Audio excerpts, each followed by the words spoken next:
Bismillahirrahmanirrahim. Assalamualaikum warahmatullahi wabarakatuh.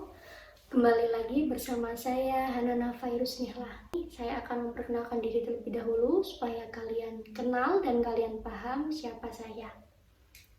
Perkenalkan, nama saya Hanana Fairuz Nihlah. Saya adalah pengampu bahasa Indonesia kelas 10 MIPA 1 sampai dengan kelas 10 MIPA 7. Kemudian Instagram saya yaitu @kelaskuasik, kemudian YouTube saya adalah Hanana Guru. Silakan kalian bisa melihat materi pembelajaran di YouTube saya. Di sana sudah ada beberapa materi yang sudah saya upload.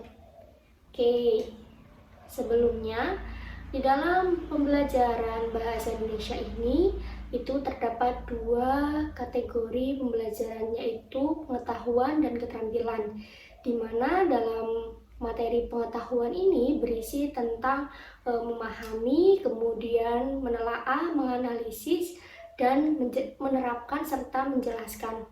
Kemudian pada keterampilannya itu berisi tentang penerapan, kemudian mengolah, menalar, dan menyajikan.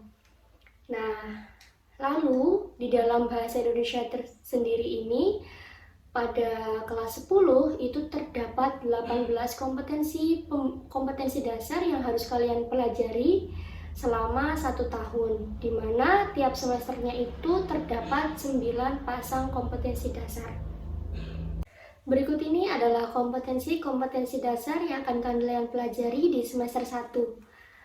Yang pertama yaitu kompetensi dasar 3.1, yaitu mengidentifikasi laporan hasil observasi yang dipresentasikan dengan lisan dan tulis. Kemudian pasangannya yaitu 4.1, menginterpretasikan isi teks laporan hasil observasi berdasarkan interpretasi baik secara lisan maupun tulis.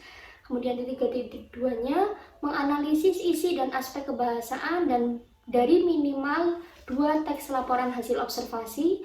Pasangan KD-nya 4.2 yaitu mengkonstruksi teks laporan hasil observasi dengan memperhatikan isi dan aspek kebahasaan baik lisan maupun tulis. Kemudian 3.3-nya yaitu mengidentifikasi permasalahan, argumentasi, pengetahuan, dan rekomendasi dari teks eksposisi yang didengar dan atau dibaca. Kemudian pasangannya yaitu 4.3, mengembangkan isi permasalahan, argumen, pengetahuan, dan rekomendasi teks eksposisi secara lisan dan selanjutnya yaitu 3.4, yaitu menganalisis struktur dan kebahasaan teks eksposisi. Lalu pasangannya yaitu 4.4, mengkonstruksikan teks eksposisi dengan memperhatikan isi permasalahan, argumen, pengetahuan, dan rekomendasi struktur dan kebahasaan. Kemudian 3.5-nya yaitu mengevaluasi teks anekdot dari aspek makna tersirat, dan pasangan KD-nya yaitu 4.5, mengonstruksikan makna tersirat dalam sebuah teks anekdot baik lisan maupun tulis. Selanjutnya yaitu 3.6, menganalisis struktur dan kebahasaan teks anekdot, dan pasangan KD-nya 4.6, menciptakan kembali teks anekdot dengan memperhatikan struktur dan kebahasaan baik lisan maupun tulis. Selanjutnya 3.7 yaitu mengidentifikasi nilai-nilai dan isi yang terkandung dalam cerita rakyat atau hikayat baik lisan maupun tulis. Lalu pasangan KD-nya adalah 4.7, menceritakan kembali isi cerita rakyat atau hikayat yang didengar dan dibaca. Selanjutnya yaitu 3.8, membandingkan nilai-nilai dan kebahasaan cerita rakyat dan cerpen. Selanjutnya pasangannya adalah 4.8, mengembangkan cerita rakyat atau hikayat ke dalam bentuk cerpen dengan memperhatikan isi dan nilai-nilai. Lalu kemudian yang terakhir adalah 3.9, yaitu mengidentifikasi butir-butir penting dari 2 buku non-fiksi atau buku pengayaan dan 1 novel yang dibacakan nilai-nilai dan kebahasaan cerita rakyat dan cerpen. Kemudian pasangannya yaitu 4.9, menyusun ikhtisar dari 2 buku non-fiksi atau buku pengayaan dan ringkasan dari 1 novel yang dibaca. Oke, setelah tadi kita melihat bersama berkaitan dengan kompetensi dasar yang akan kita pelajari selama semester 1, maka dapat disimpulkan materi yang akan kita pelajari selama semester 1, yaitu yang pertama adalah teks laporan hasil observasi, kemudian yang kedua adalah teks eksposisi, yang ketiga adalah teks anekdot, yang keempat adalah teks cerita rakyat, dan yang kelima adalah literasi buku fiksi dan juga non-fiksi. Selanjutnya, setelah tadi kita mengetahui kompetensi dasar yang kita pelajari di semester 1, kita akan melanjutkan kompetensi dasar yang akan kita pelajari pada semester 2. Berikut adalah kompetensi dasar yang akan kita pelajari pada semester 2. Yang pertama yaitu kompetensi dasar 3.10, yaitu mengevaluasi pengajuan, penawaran, dan persetujuan dalam teks negosiasi, baik lisan maupun tertulis. Pasangannya adalah 4.10, yaitu menyampaikan pengajuan, penawaran, persetujuan, dan penutup dalam teks negosiasi secara lisan atau tulis. Serta selanjutnya yaitu 3.11, menganalisis isi, struktur, orientasi, pengajuan, penawaran, persetujuan, dan penutup, dan kaidah kebahasaan teks negosiasi. Serta pasangannya yaitu 4.11, mengkonstruksikan teks negosiasi dengan memperhatikan isi, struktur, orientasi, pengajuan, penawaran, persetujuan, dan penutup, dan kebahasaan. Selanjutnya yaitu 3.12, yaitu menghubungkan permasalahan atau isu, sudut pandang, dan argumen beberapa pihak dan simpulan dari debat untuk menemukan esensi debat. Dan pasangannya yaitu 4.12, yaitu mengkonstruksikan permasalahan isu, sudut pandang, dan argumen beberapa pihak dan simpulan dari debat secara lisan untuk menunjukkan esensi dari debat. Lalu selanjutnya yaitu 3.13, yaitu menganalisis isi debat atau permasalahan isu, sudut pandang, dan argumen beberapa pihak dan simpulan. Pasangannya yaitu 4.13, yaitu mengembangkan permasalahan atau isu dari berbagai sudut pandang yang dilengkapi argumen dalam berdebat. Selanjutnya yaitu 3.14, menilai hal yang dapat diteladani dari teks biografi. Pasangannya yaitu 4.14, mengungkapkan kembali hal-hal yang dapat diteladani dari tokoh yang terdapat dalam teks biografi yang dibaca serta tertulis. Selanjutnya yaitu 3.15, menganalisis aspek makna dan kebahasaan dalam teks biografi. 4.15-nya yaitu menceritakan kembali isi teks biografi baik lisan maupun tulis. Selanjutnya yaitu 3.16, yaitu mengidentifikasi suasana, tema, dan makna beberapa puisi yang terkandung dalam antologi puisi yang diperdengarkan atau dibaca.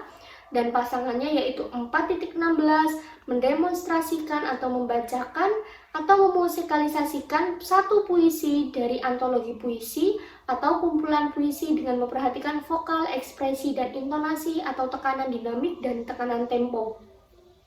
Selanjutnya yaitu 3.17, yaitu menganalisis unsur pembangun puisi, dan pasangannya yaitu 4.17, menulis puisi dengan memperhatikan unsur pembangun yaitu tema, diksi, gaya bahasa, imaji, struktur, dan perwajahan. Yang terakhir yaitu 3.18, yaitu menganalisis isi dari minimal satu buku fiksi dan satu buku non-fiksi yang sudah dibaca. Dan pasangannya yaitu 4.18 adalah mempresentasikan replikasi isi buku ilmiah yang dibaca dalam bentuk resensi. Oke, setelah tadi kita mengetahui bersama kompetensi-kompetensi dasar yang kita pelajari pada semester 2, maka dapat disimpulkan materi yang kita pelajari di semester 2 yaitu yang pertama adalah teks negosiasi, yang kedua adalah teks debat, yang ketiga adalah teks biografi, yang keempat adalah teks puisi, dan yang kelima adalah literasi buku fiksi dan non-fiksi. Oke, setelah tadi kita sudah tahu kompetensi-kompetensi dasar yang akan kita pelajari selama 1 tahun ke depan, selanjutnya yaitu kalender pembelajaran bahasa Indonesia, di mana yang pertama adalah ulangan harian materi 1 akan dilaksanakan ketika materi 1 selesai dipelajari. Di mana dalam materi 1 yaitu teks laporan hasil observasi itu ada 4 kompetensi dasar, yaitu kompetensi dasar 3.1 dan 4.1 serta kompetensi dasar 3.2 dan 4.2. Nah, ketika 4 kompetensi dasar ini sudah selesai dilaksanakan, maka di akhir pembelajaran akan ada ulangan harian. Nah, begitupun seterusnya ketika kompetensi dasar pada teks eksposisi, yaitu materi yang kedua selesai, yaitu 4 pasang kompetensi dasar selesai, maka akan ada ulangan harian. Lalu selanjutnya ulangan tengah semester. Ulangan tengah semester akan dilaksanakan ketika materi 1 dan materi 2 telah selesai dipelajari, yaitu materi teks laporan hasil observasi dan juga teks eksposisi, yaitu dua-duanya terdiri dari 4 pasang kompetensi dasar. Setelah UTS dilaksanakan atau ulangan tengah semester dilaksanakan, maka akan melanjutkan kembali di pembelajaran selanjutnya, yaitu teks anekdot dan juga teks cerita rakyat, serta literasi buku fiksi dan juga non-fiksi. Sama halnya dengan ketika pembelajaran pada teks laporan hasil observasi, pada teks anekdot juga akan ada ulangan harian, yaitu ketika materi teks anekdot telah selesai dipelajari. Begitupun dengan teks cerita rakyat. Lalu selanjutnya adalah ulangan akhir semester. Ulangan akhir semester itu akan dilaksanakan ketika materi teks anekdot dan juga teks cerita rakyat selesai dipelajari. Kemudian khusus untuk literasi buku fiksi dan juga non-fiksi, kami dari SMA Negeri 1 Pemalang sendiri terdapat jurnal literasi yang nantinya bisa kalian isi, yang di dalamnya memuat deskripsi buku yang kalian baca, kemudian hasil karya atas buku yang kalian baca. Jadi hal tersebut digunakan sebagai memenuhi kebutuhan tugas pada kompetensi dasar terakhir, yaitu literasi buku fiksi dan non-fiksi. Selanjutnya yaitu kewajiban yang harus kalian lakukan selama pembelajaran bahasa Indonesia dilaksanakan. Yang pertama yaitu kalian harus hadir tepat waktu. Karena kita sedang daring, maka kalian harus tetap mengikuti pembelajaran sesuai dengan jadwal yang sudah ditentukan. Tidak boleh ada keterlambatan, karena ketika kalian nanti terlambat mengikuti pembelajaran, akan ada sanksi yang harus kalian terima karena keterlambatan yang sudah kalian lakukan. Oke, selanjutnya kalian wajib menyiapkan buku paket bahasa Indonesia yang sudah disediakan dari sekolah ketika pembelajaran bahasa Indonesia berlangsung, dan juga wajib mempunyai buku tulis berupa buku catatan dan juga buku tugas.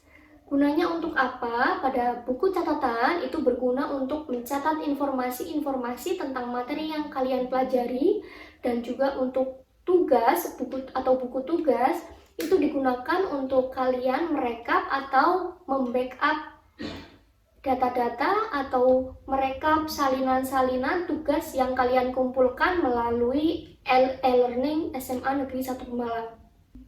Selanjutnya, siswa wajib bersikap sopan dan santun ketika pembelajaran berlangsung. Tidak boleh berkomentar yang negatif pada WhatsApp grup yang ada ataupun pada forum diskusi yang sudah saya buat ketika pembelajaran. Selanjutnya, siswa wajib hadir 80% selama 1 semester pembelajaran. Dan jika kurang dari 80%, maka nilai akan dikurangi atau bahkan tidak akan diberikan sama sekali. Oke, selanjutnya saya akan memberikan informasi tentang bagaimana cara menghubungi guru yang baik dan benar. Yang pertama adalah perhatikan waktu ketika kalian akan mengirim pesan. Meskipun kalian boleh mengirim pesan di luar jam kantor, tapi tetap perhatikan waktunya. Apakah ketika kalian mengirim pesan itu pada saat jam istirahat atau ketika jam beribadah? Kemudian selanjutnya, hindari menghubungi guru pada malam hari, tepatnya melebihi pukul 20.00 waktu Indonesia Barat, karena itu akan mengganggu Bapak Ibu guru yang sedang beristirahat. Yang kedua, gunakanlah bahasa yang formal. Meskipun kalian boleh menghubungi guru, tetapi tetap gunakan sopan santun dan juga gunakan bahasa yang formal. Karena Bapak Ibu guru ini bukan teman sebaya kalian yang bisa kalian WA sesuai dengan apa yang kalian inginkan. Hindari menggunakan bahasa-bahasa yang singkatan seperti SY, padahal artinya adalah saya. Silakan gunakan bahasa Indonesia yang baik dan benar supaya Bapak Ibu guru juga paham apa yang akan kalian sampaikan. Selanjutnya, ucapkan salam, permintaan maaf, dan juga perkenalan diri. Nah, ini sangat penting sekali, di mana ketika kalian ingin mengirim pesan, usahakan pertama kali kalian mengucapkan salam, kemudian meminta maaf karena telah mengganggu, dan yang ketiga adalah memperkenalkan diri, supaya Bapak Ibu guru juga tahu siapa yang mengirim pesan. Contohnya misalkan, Assalamualaikum warahmatullahi wabarakatuh, mohon maaf mengganggu waktu Ibu, saya Intan Permatasari dari kelas 10 MIPA 1. Nah, di situ jelas kalian memiliki sopan santun, di mana kalian mengucapkan salam terlebih dahulu, meminta maaf terlebih dahulu, dan juga memperkenalkan diri.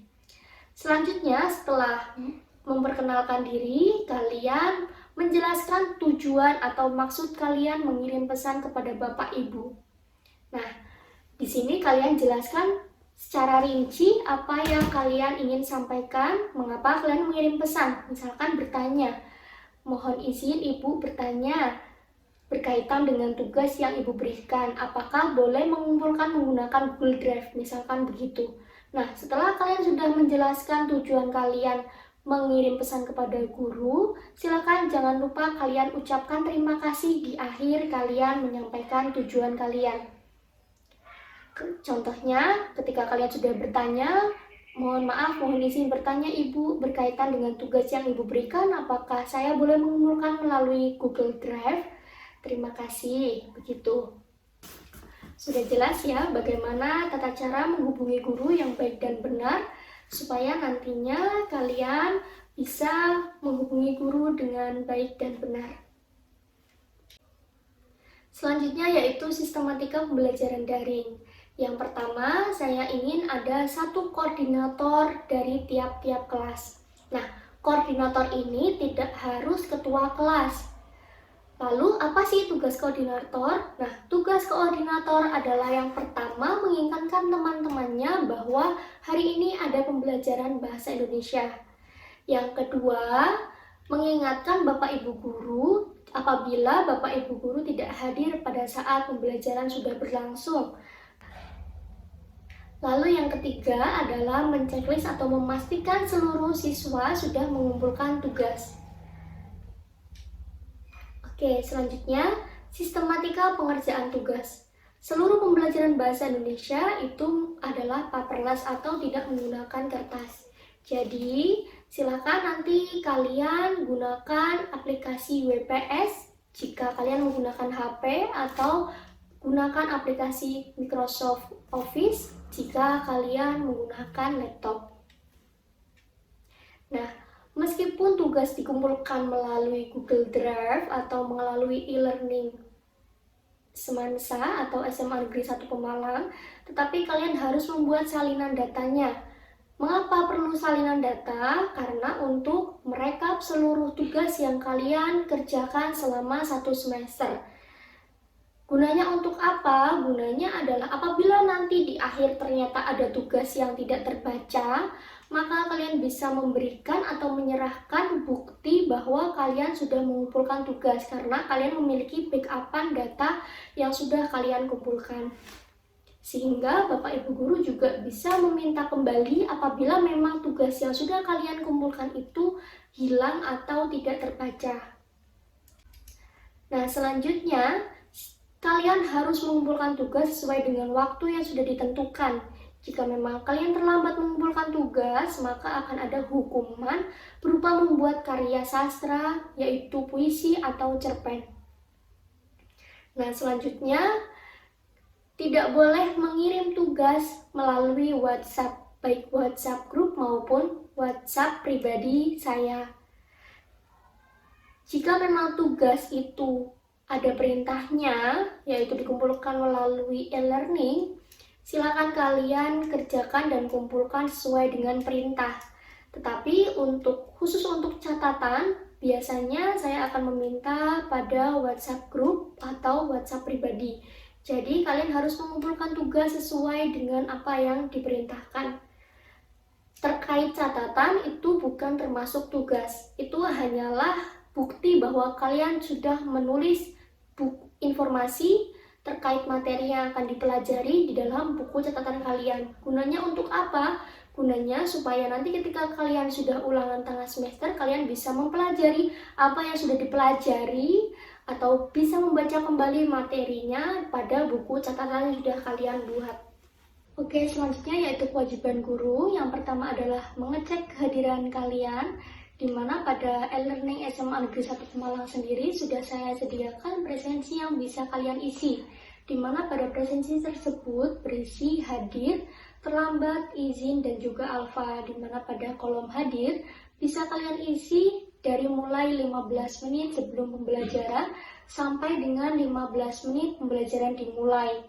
Jadi 30 menit waktunya kalian bisa mengisi presensi pada hadir. Kemudian yang kedua yaitu kolom terlambat. Silakan kalian isi ketika sudah melebihi 30 menit dari sebelum pembelajaran dimulai dan juga pembelajaran dimulai pertama, 15 menit pertama. Jadi kalian silahkan langsung isi kolom terlambat karena memang kalian sudah terlambat memasuki pembelajaran bahasa Indonesia. Nah, selanjutnya yaitu kolom izin. Kolom izin bisa kalian isi ketika memang kalian tidak bisa hadir pada saat pembelajaran berlangsung, baik itu izin karena kepentingan keluarga atau izin karena sakit. Kemudian selanjutnya pada kolom alfa itu akan otomatis terisi ketika memang kalian tidak mengisi atau tidak hadir pada hari. Selanjutnya, yang kedua, guru akan memberikan pembelajaran sesuai dengan jadwal yang ditentukan. Jadwal bisa diubah, misalkan apabila hari tersebut guru yang bersangkutan ternyata ada rapat atau ada kepentingan lain berkaitan dengan sekolah atau dinas. Maka kalian bisa menggantinya atau guru bisa mengganti jadwal pembelajaran dengan kesepakatan kalian. Misalkan kalian bisanya adalah hari Sabtu pukul 9, maka guru akan mengikuti jadwal kalian. Oke, selanjutnya guru akan memberikan penilaian selama pembelajaran bahasa Indonesia berlangsung, di mana penilaian itu terdiri dari 20% tugas-tugas, kemudian 20% ulangan harian, selanjutnya yaitu 20% ulangan tengah semester, dan yang terakhir adalah 30% ulangan akhir semester. Jadi nilai-nilai kalian selama satu semester itu terdiri atas beberapa nilai, tidak hanya pada nilai ulangan tengah semester saja atau ulangan harian saja, tetapi tugas-tugas juga mempengaruhi nilai kalian pada akhir semester. Jadi ketika kalian nanti pada akhir semester ternyata nilainya kurang padahal ulangan tengah semesternya bagus, itu artinya kalian masih memiliki hutang tugas-tugas yang belum kalian selesaikan. Selanjutnya, apabila saya tidak hadir melebihi 3 kali berturut-turut, silakan kalian bisa langsung melaporkan kepada wali kelas kalian dan menanyakan mengapa saya tidak memberikan pembelajaran. Kemudian selanjutnya, semua aturan pembelajaran sudah disesuaikan dengan aturan yang ada di SMA Negeri 1 Pemalang. Oke, itu tadi kontrak belajar yang akan kita ikuti selama 1 tahun ke depan. Itu saja yang dapat saya sampaikan, kurang lebihnya mohon maaf. Wassalamualaikum warahmatullahi wabarakatuh.